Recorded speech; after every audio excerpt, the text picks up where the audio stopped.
یمن تنازع پر سعودی عرب اور متحدہ عرب امارات کے درمیان جاری کشیدگی ختم کرانے کے لیے قطر بھی متحرک ہو گیا ہے۔ امیر قطر شیخ تمیم بن حمد الثانی کا سعودی ولی عہد محمد بن سلمان سے ٹیلی فونک رابطہ ہوا۔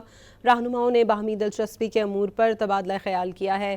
خطے کی صورتحال بھی زیر غور آئی۔ دونوں ممالک کے درمیان تعلقات میں مزید مضبوطی پر اتفاق کیا گیا ہے۔ امیر قطر شیخ تمیم بن حمد الثانی نے متحدہ عرب امارات کے صدر شیخ محمد بن زید سے بھی ٹیلی فونک رابطہ کیا۔ خطے میں تیزی سے بدلتی صورتحال، قطر UAE تعلقات اور مشترکہ مفادات کے معاملات پر غور کیا گیا ہے۔ یمن تنازع پر سعودی عرب اور متحدہ عرب امارات کے درمیان جاری کشیدگی ختم کرانے کے لیے قطر بھی متحرک ہو گیا ہے۔ امیر قطر شیخ تمیم بن حمد الثانی کا سعودی ولی عہد محمد بن سلمان سے ٹیلی فونک رابطہ ہوا۔ رہنماؤں نے باہمی دلچسپی کے امور پر تبادلہ خیال کیا ہے۔